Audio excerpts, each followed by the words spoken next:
क्या शराब खरीदने की कोई सरकार की नीति है? 2013 में आपकी सरकार थी, आदमी की सरकार ने तय किया कि छत्तीसगढ़ के लोग ही उसमें पार्टिसिपेट करेंगे, तो फिर बार बार क्वेश्चन क्यों आ रहा है?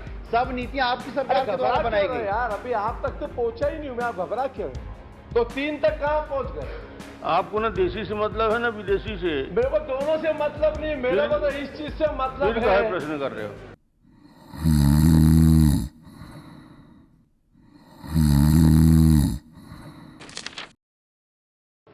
मेरा प्रश्न थोड़ा विस्तार से है और माननीय मंत्री जी ने विस्तार से उसका उत्तर भी दिया। लगभग 700 पेज का उत्तर आया है। मैं स्पेसिफिक प्रश्न पूछ रहा हूं आपसे, क्या शराब खरीदने की कोई सरकार की नीति है? यह स्पष्ट कर दे किस नीति के आधार पर सरकार पार्टियों से आप खरीदती है जो शराब की पूर्ति करते हैं। शराब खरीदने की नीति यदि है तो बता दें। माननीय अध्यक्ष महोदय, सरकार छत्तीसगढ़ में शराब नीति उसकी बनी हुई है खरीदी की। उस नीति के तहत सरकार खरीदती है, साथ ही मांग एवं बिक्री के अनुसार मदिरा दुकानों के लिए खरीदी जाती है। मैंने अध्यक्ष महोदय नीति पूछी, क्या आप टेंडर आमंत्रित करते हो? क्या आप कोटेशन आमंत्रित करते हो? क्या राष्ट्रीय स्तर पर करते हो कि प्रदेश स्तर पर करते हो? क्या वह व्यक्ति कौन सप्लाई कर सकता है? किसका टर्नओवर कितना है? यही तो मैं पूछ रहा, नीति क्या है? रेट ऑफर एवं टेंडर के माध्यम से खरीदी की जाती है। टेंडर के माध्यम से।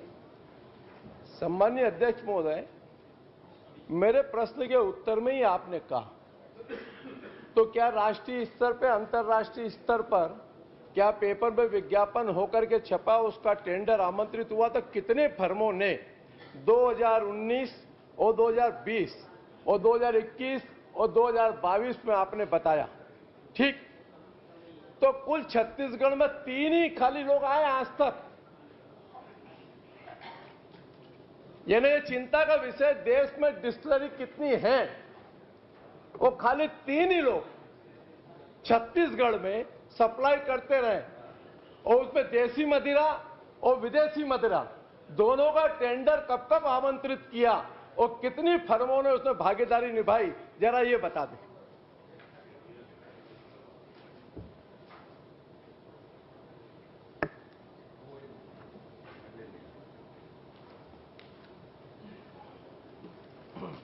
माननीय अध्यक्ष महोदय, जो टेंडर हैं, मैंने पहले ही बताया कि उसमें टेंडर भी करते हैं और उसमें देसी मदिरा का प्रदेश के केवल 3 ही हमारे यहाँ डिस्टिलरी हैं, इसलिए 3 ही टेंडर आए होंगे और ये राज्य के अंदर से ही लेना था। ये नियम है क्या कि राज्य के लोग ही उसमें टेंडर में भागीदार होंगे? जब पूरे प्रदेश के अंदर मदिरा चाहे देसी हो चाहे विदेशी हो, क्या ऐसा कोई नियम बना है अपना कि राज्य की जो डिस्टिलरी है वही सप्लाई करेगी? ये स्पष्ट दे दें माननीय अध्यक्ष जी, सीधा। और अगर नहीं तो मैं बता देता हूं, 2018 में 2018-19 में 37 फर्मों ने मदिरा क्रय करने का आवेदन दिया। 19-20 में 61, 61, 20-21 में 1 अप्रैल 20 से 12 मई 20 तक 21 फर्मों का विदेशी क्रय का आपने दिया। उसी प्रकार से ये अपने आप कम हो गए। 21-22 में खाली 14 फर्में विदेशी आई। विदेशी बोल रहे, वो देशी का जवाब दे रहे हैं। देशी में भी जो बताया 37 फर्में थी,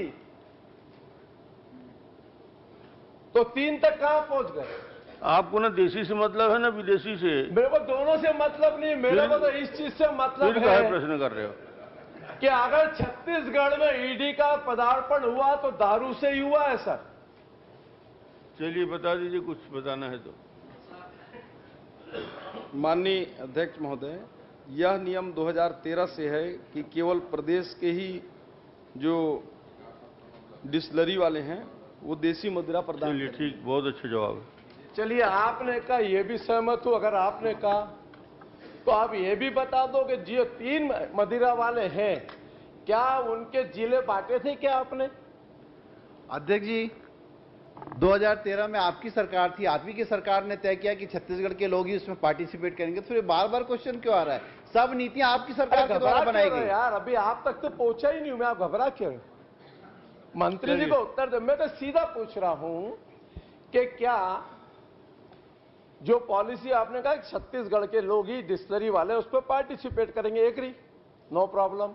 क्या आपने जिले बांट दिए थे कि फलाने फलाने जिले में? इसलिए ये प्रश्न खड़ा कर रहा हूं कि सिंडिकेट बना करके योजनाबद्ध तरीके से इस प्रदेश को दारू माफियाओं ने लूटने का काम किया है। राजेश भैया, अभी एक मिनट आन दो ना, एक आपको पूछना, देशी की चिंता है या विदेशी की चिंता है? मैं ना देसी हूं ना विदेशी हूं, मैं तो छत्तीसगढ़ में रहता हूं, छत्तीसगढ़ की चिंता करता हूं। माननीय अध्यक्ष महोदय, जो सप्लाई का एरिया है, जिलों को 8 जोन में बांटकर सप्लाई किया जाता था माननीय अध्यक्ष महोदय, और उसके आधार पर 3 ही दुकान होने की वजह से निश्चित रूप से कुछ जोन में उसमें आए हैं। ठीक है। मेरे को आश्चर्य लग रहा है अध्यक्ष महोदय। आखिरी प्रश्न। नहीं, आखिरी प्रश्न, इतना बड़ा प्रदेश का महत्वपूर्ण प्रश्न पूछ रहा हूं। आपने टेंडर के अंदर क्या जिला वाइज टेंडर बुलाया था?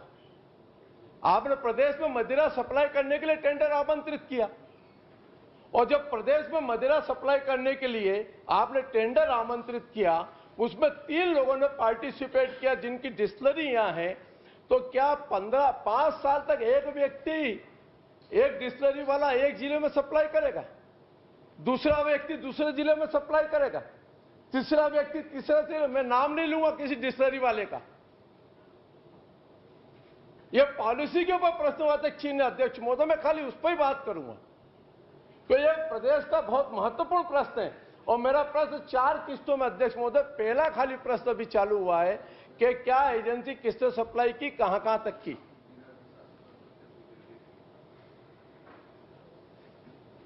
माननीय अध्यक्ष महोदय, जो टेंडर था 8 पर्याय क्षेत्रवार बनाकर आमंत्रित था वो, और 8 जो जोन बनाए थे उसी के आधार पर ही टेंडर बुलाए थे माननीय अध्यक्ष महोदय, अलग से कोई जिला बांटकर इस प्रकार का नहीं था। यही तो प्रश्न अध्यक्ष महोदय। बालोद जिले में ठीक 5 साल तक एक ही कंपनी सप्लाई, छत्तीसगढ़ डिस्टिलरी,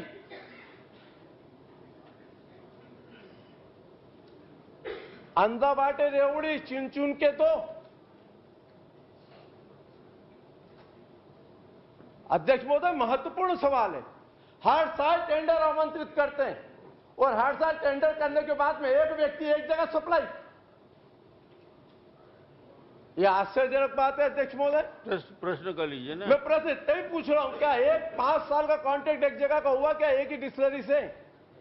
बता दीजिए। माननीय अध्यक्ष महोदय, जो टेंडर हासिल करेगी अरे आपको जवाब नहीं देना है भाई यादव जी, आप समय अनावश्यक ज्यादा ले रहे हैं। मंत्री जी खड़े हैं, आप कहाँ जवाब दे रहे हैं? उपस्थिति नहीं हो रहा है, उसी बात को नेताजी आप बैठिए।